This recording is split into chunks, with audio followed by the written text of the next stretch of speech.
Laida Krepšinio pasaulyje su Vidu Mačiuliu remia Lietuvos krepšinio federacija ir Krepšinio namai Kaune. Sveiki, esu Dominykas Grunkis, Eurolygos jaunimo čempionas ir žiūrėkite laidą su Vidu Mačiuliu Krepšinio pasaulyje. Krepšinio pasaulyje. 2025 gegužės 25 liks įrašyta Lietuvos krepšinio metraščiuose dėl to, kad Šarūnas Jasikevičius pripažintas geriausia Eurolygos treneriu, o Žalgirio 18-mečiai iškovojo Eurolygos jaunimo čempionų vardus.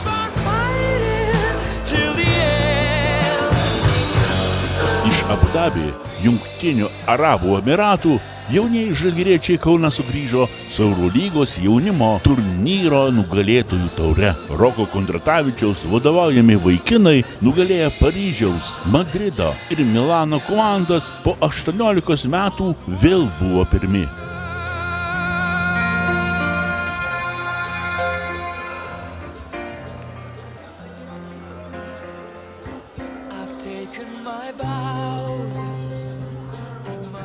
Mes pradedam.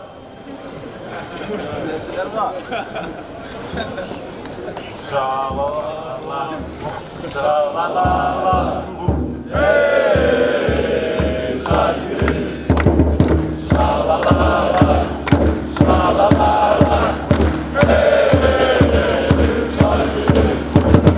Šalalala, šalalala.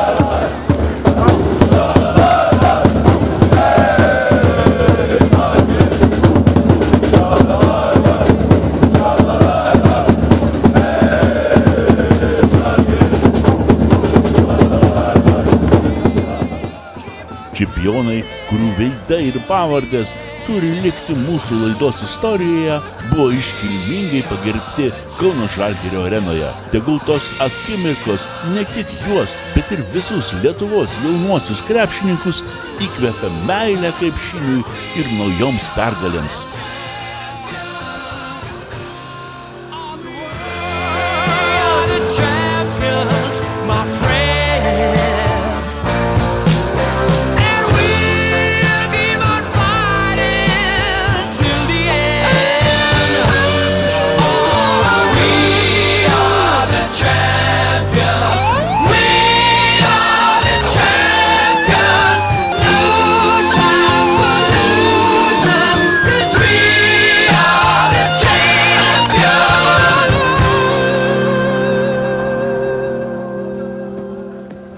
O dabar jaunųjų žalgiriečių Eurolygos čempionų ir jų trenerių mintis bei įspūdingi vaizdai iš Abu Dabi, kai buvo apdovanota mūsų komanda.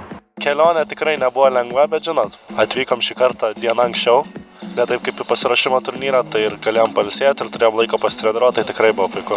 Pasirašymas buvo geras, visi žaidėjai buvo sveiki, pasiruošę, neturėjom kažkokių rimtų traumų, sakykime, turnyrą, manau, atėjom visi tikrai maksimalios koncentracijos ir tikrai geros fizinės būklės ir turnyras tikrai pavyko labai gerai, sakyčiau, įspūdingai, iškovom pirmą vietą. Super, fantastiška, labai didelis pasiekimas, prestižinis turnyras, ilgai siekėme šito tikslo, ilgai strategavome, organizavome visas sudėtis, dėliojomės. Tikrai buvo sunkios rungtynės visos, kurias turėjom, ar ne, ypač kalbame tos didžiuosius Europos klubus, Madrido Realas, Milanas, patys prancūzų Incepas, tai... Vis tik sunkiausias tiek buvo finalas, nes tu supranti, kad čia yra jau paskutinės tavo realiai varžybos, kaip buvo 18 žaidėjo ir tikrai stengiausi atiduoti visas jėgas, galbūt nesisekė, tai galbūt teko padirbėti daugiau kitose vietose, ne taškų rinkime, kur dažniausiai tenka man pasireikšti, tai svarbu laimėjom. Mano atžvilgiu, asmeniškai geriausios mano rungtynės tai buvo pačios pirmos, jose labiausiai man pasisekė. Bet šiaip aplamai vertinus visą turnyrą, tai sakyčiau tikrai tiek komanda, tiek ir aš, tiek ir treneriai visi tikrai dėjom sunkų darbą ir tas atsispindėjo. Nemanau, kad buvom favoritai, bet šiuo atveju tikrai parodėm charakterį, parodėm tą lietuvišką kovingumą, galų gale lietuvišką krepšinį. Žaidėme tiek NKL, tiek RKL čempionatuose, kur mūsų užgrūdino šitai pergalė, kurią pasiekėme Abu Dabyje, tai tikrai labai smagu, labai didžiuojasi tiek visų trenerių štabų, tiek visais žaidėjais ir tikėkime, kad tai daug pasiekėme, bet tai yra tik tai pradžia kažko dar didesnio. Tuo metu bandžiau suprasti visas emocijas, kurios verda galvoj, kadangi tikrai tai yra dalykas, dėl kurio labai ilgai ėjom, dėl kurio labai ilgai kovojom, tai galbūt ašaros ir nenubraukiau, bet viduje emociškai tikrai buvo labai jautrus momentas. 10 iš 10 tiek dėl to, kad laimėjom, visą turnyrą sugebėjom nugalėti visus varžovus, bet ir pačios sąlygos buvo tikrai puikios. Nors šalis pati karšta, visą laiką buvo visur kondicionieriai, nebuvo taip blogai, visos sąlygos žaisti ir treniruotis buvo puikios. Laimėjot Eurolygos čempionų vardus, patekai į simbolinį penketuką ir tapai MVP. Jo, labai smagu tikrai. Prieš sezoną net nesapnuočiau, sapne net neįsivaizduočiau, kad taip gali būti. Tiesiog čia yra vau kažkas. Dabar net negaliu apsakyti, kas dedas emocijų, dar net pats nelabai suvokiu, kas vyksta, bet tikrai labai smagu, kad taip įvyko.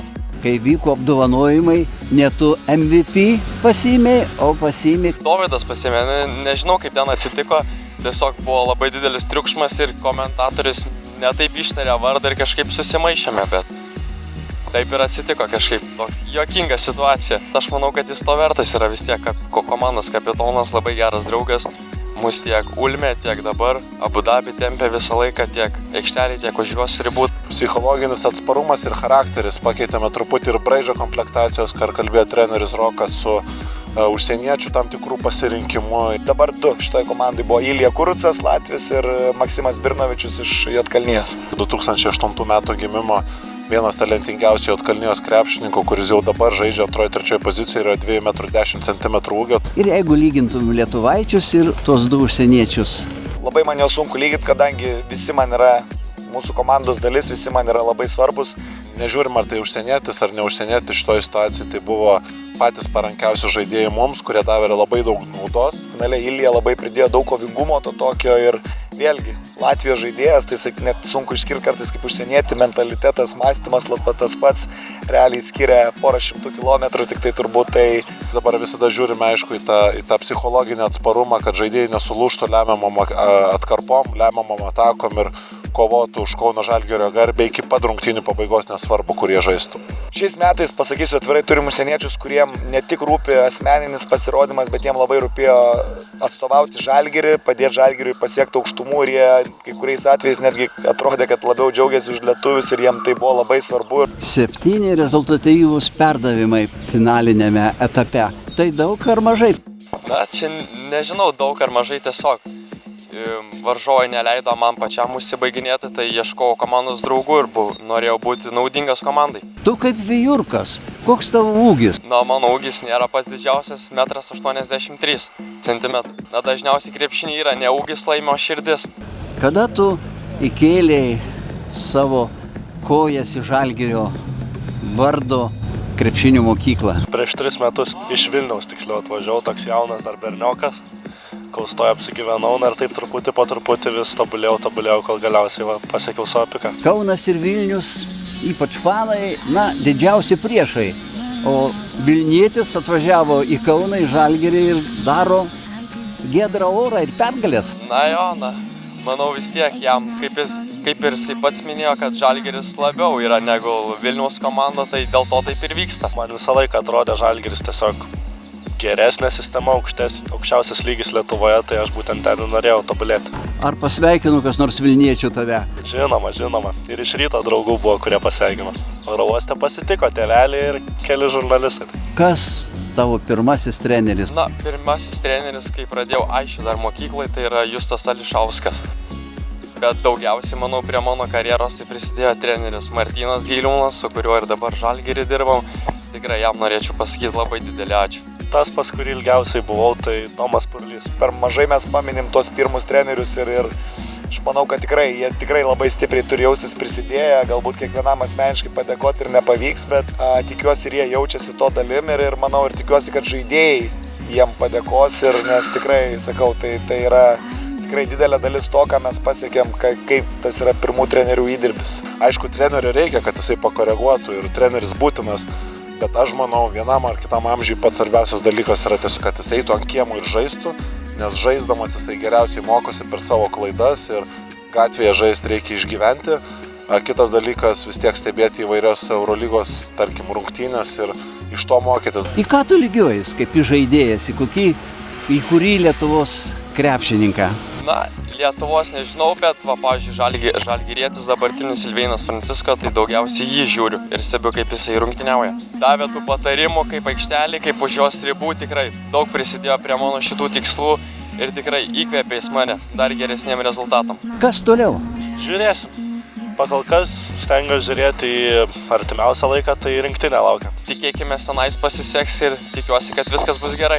Ir liksi Lietuvoje, ar skrisi už Atlanto? Na, mano nuomonė, kad aš labiau norėčiau likti Lietuvoje ir tęsti savo karjerą čia su Žalgiriu.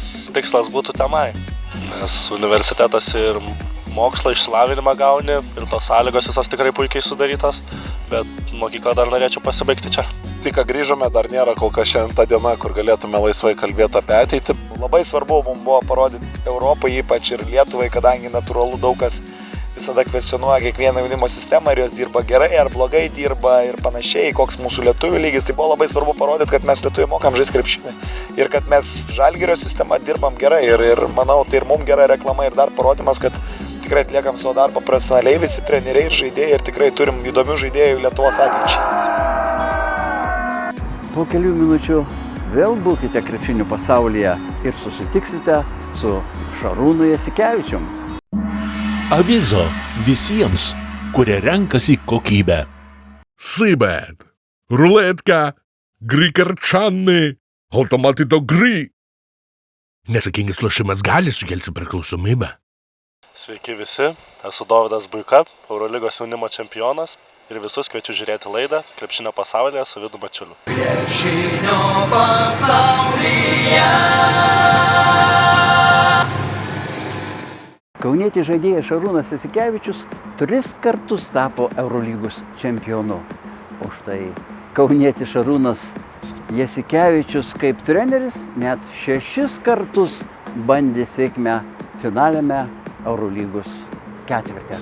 Pagaliau Abu Dabyje Šaros Stambulo Fenerbahčė nugalėjo pusfinalyje Panathinaikos, o finale Monako iškovojo Eurolygos čempionų taurę. Su ašaromis akise pergalę džiaugiasi ne tik Šarūnas Jasikevičius, jo šeima, taip pat per finalinį ketvirtą stebėję čempiono tėvai. Sveikino visa krepšinio Lietuva, o labiausiai kauniečiai. Būtent Žalgiryje Šaras pradėjo trenerio kelią. Ir ne bet kokį. 2018 vasarį Šaro vadovaujamas Žalgiris žaidė finalinėme ketvirte ir laimėjo 3 vietą, kuri mums buvo tarytum čempionams. Laidos archyve išsaugojome daugiatūkstantinės minios šventę Žalgirio krepšininkų sutikimą Rotušės aikštėje. Nuostabi gegužės 21 popietė į senąją Kauno Rotušės aikštę motociklininkai palydi Kauno Žalgirio autobusą, kuriame mūsų šaunieji Eurolygos užkariautojai. Štai ateina mūsų vyrai, kad būtų palydėti kelių tūkstančių žiūrovo aplodismentų, šūksnių ir nusilenktų žiūrovams, o žiūrovai čia krepšinio aistruoliai plotų jiems. Šarai, sutikite Šarūną! Tauta vienyje ir mus lietuviais jaustis priverčia, ačiū Dievui, kad priverčia, Žalgiris! Aš treneriui jums turiu siurprizą. Tylos! Rankas į viršų.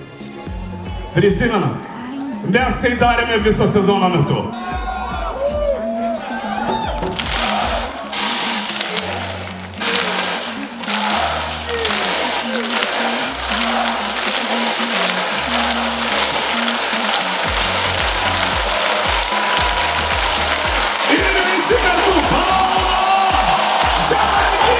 Mes norėtume treneriui uždėti ąžuolų vainiką.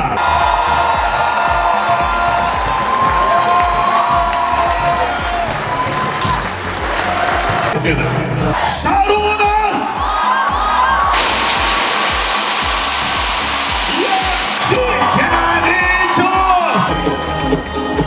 žiauriai ačiū, yra fantastika, kaip vyrai žaidė, nulenkiu galvas prieš juos, nes 30 rungtynių per sezoną tikrai žaidė daugumą vakarų prieš geresnę komandą ir paprasčiausiai juos apgaudavo. Kas iš mano pusės, galbūt dabar suprasti meilę Žalgiriui.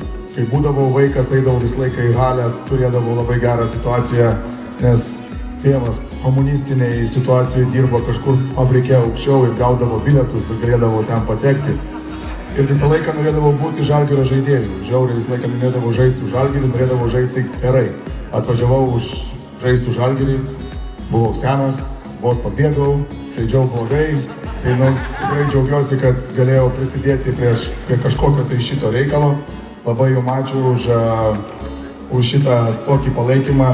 Tikrai bus Žalgirio ateityje ir blogų momentų. Būkite su komanda, nepalikite, nes šita komanda yra kažkas fantastiško. Ačiū.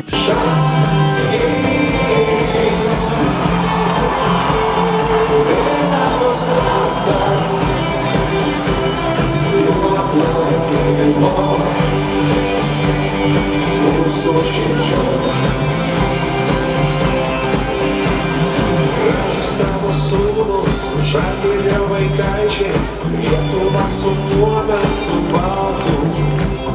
Rytas neišauštų, saulė netekėtų, jei vaikai to jos neiškeltų. Tavo laimė, laimė mūsų, kol būsim, kol gyva. Ką gali žinoti, jeigu tokie turnyrai Klaipėdoje dar vyks? Kuri nors žalgiriečių šeima dalyvaus turnyre dėl Kazimiero Budrio taurės.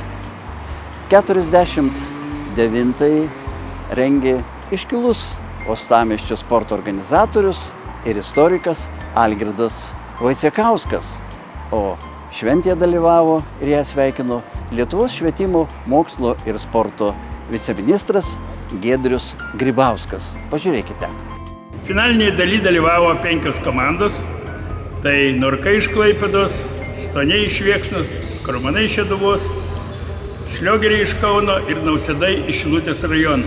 Paaiškėjo, kad 3 vietą turnyre iškovojo Stoniai iš Viekšnos, nugalėjęs Skromanus.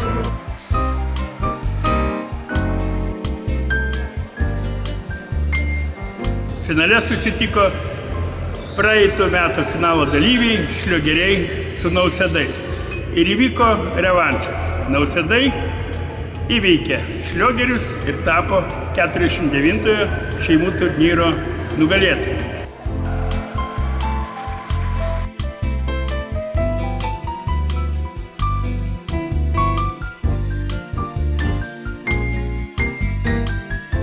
Nugalėtojus apdovanojo ir prizus teikė Kazimiero Budrio dukra Raminta, sūnus Eduardas ir Klaipėdos garbės pilietis Valentinas Greičiūnas. 3 kart Lietuvos čempionas, 1 kart su Klaipėdos maisto komanda ir 2 kadencijas buvęs Lietuvos krepšinio federacijos prezidentu. Labiausiai džiugina, kai šeimos susibūrė, o supratingi žaidėjai praleidžia pyplius ir pypliai pelno taškus. Jūs matytum, kas dedasi jų širdį. Bėga, entuziazmo pagauti ir dar nori, dar jie auga visų akyse. Visiems dėkoju. Dėkoju broliui Benediktui, Sigitui Jurčiui. Jis fundavo, kad čia atsirado Ievos Skanėstų skanus tortas su Budrio turnyro emblema. Dėkoju Eugenijui Milašiui, kad sumuštinių parūpino. Dėkoju Aleksandrui Laurinavičiui už pagalbą turnyrui, Donatui Šliogeriui. Žodžiu, visi pečius surėmė, lauksim 50-ojo. Tai pagerbtų Kazimierą ir galbūt turėsim užsienio komandų, tuomet įvardintumėm, kad tai yra mažasis Europos čempionatas šeimų krepšinio komandų. Taigi iki 50-ojo turnyro, mielieji. Krepšinį žaidžia ir Airijoje. Pasakoja 20 metų tenai gyvenantis Darius Milleris Nojus, buvęs Airijos grupės narys. Ačiū labai uždėmesį ir tikrai visiems labai linkiu didelės sėkmės ir Lietuvos krepšiniui dar didelės ir dar stipresnės ateities. Ar airiai domisi, lietuviai airiai, kas dedasi mūsų krepšinio pasaulyje? Aišku domisi, už tai, kad ten yra lietuvių mūsų komandos, Žalgirio gal net 2 komandos, kurios yra pusiau mėgėjiškos, aišku, bet ten yra Dublino lygoje, jos visos žaidžia ir aš girdžiu ir tikrai jos laimi ir jos yra viršuje. Ir ten Lietuvos krepšinis skamba, nes lietuviai krepšininkai juos vis dar moko žaisti. Naujoji išeivyje skaičiuoja jau 25 ir daugiau, manau, metų, tai aš manau, palei 20 metų gali būti. Ateik pavadink, pašauk vardu, vardu, vardu.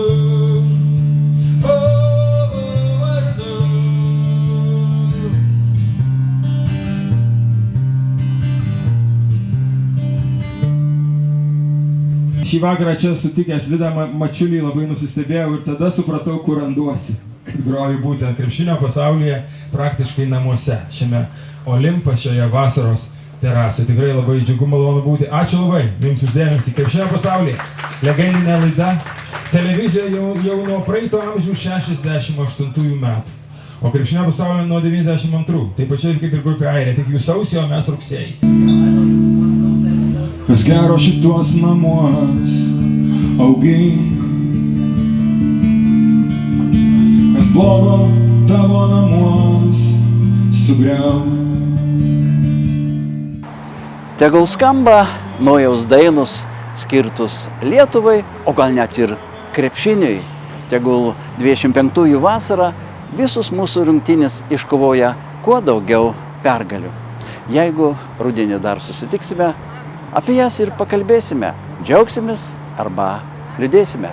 Būkite laimingi su mūsų Lietuvos krepšiniu. Avizo visiems, kurie renkasi kokybę.